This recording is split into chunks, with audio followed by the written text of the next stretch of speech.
meron po kasing project ang National Irrigation Administration about solar water pump.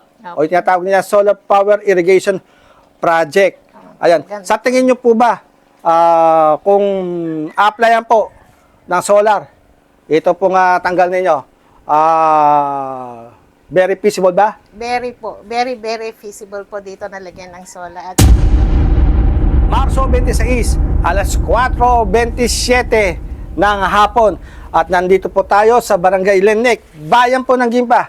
Dito po sa Sitio San Felipe. Mismo sa, very popular po na tanggal ng Sitio San Felipe. Nakikita po natin yung napakagandang tanawin, tubig, kabuhayan po ng mga magsasaka. Yes. At meron po tayong makakapanayam na konsehala, number 1 na kagawad po sa Barangay Lenek, si Konsehala Opelia Honig. Magandang hapon, Konsehala. magandang hapon din po, Sir Diego. Opo. Konsehala, gaano kalawak po itong inyong tanggal? More or less 64 hectares, sir. Nako, lawak, no? Opo, napakalawak talaga. Opo. Tama po ba? Ito'y nagagamit sa patubig. Yes po, number 1 source ng mga magsasaka po yan sa patubig. Ay, kaya nung nasira yung siphon, dito kayo nakakuha ng patubig. Opo, sir. Dito po lahat nanguha ng patubig mula dito sa Sitio San Felipe papuntang sentro po ng Lenek. Lawak din po, ano. Ayan. Yung level po ngayon ng tubig ngayon, ayan, may panahon bang bumaba pa to at may panahon bang mas tumataas pa? Mayroon, sir. Nito pong walang tubig ang irrigation. Talagang ito po halos na empty. Oh. Malit lang po yung natira. Pero kapag po umuulan, yan, napupuno po siya. Yeah. So yung taas niya, hanggang sa umaabot, hindi naman pumapaw? Hindi naman po, sir. Oh. Mayroon naman pong labasan doon. Just in case po na umapaw siya, bubuksan po yan sa may, Opo. sa main na kanal niya. So, balik po tayo sa pagpapatubig. Paano po nagagamit? Kusa po bang bumababa ang tubig o sinisip-sip ng bomba? Sinisip-sip po ng bomba, sir. Gumagamit po sila ng diesel sa bomba para lang mapaagos yung tubig. Ay, nako, yan po yung medyo masakit ngayon, no? Opo, mahal po ang diesel, kaya talagang butas ang bulsa. Opo. Konsehala,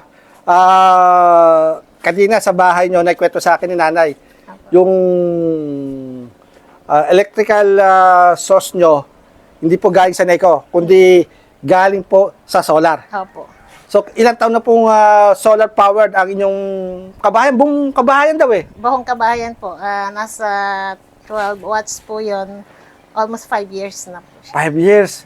Opo, so ang laking katipiran? Opo, sobrang laki po at saka hindi ka magwo-worry na mawawalan ka ng kuryente. Yan. Kapag ka po may balitang walang kuryente, may notice, relax ka lang kasi hindi ka nag-aalala. Yan. Ayan.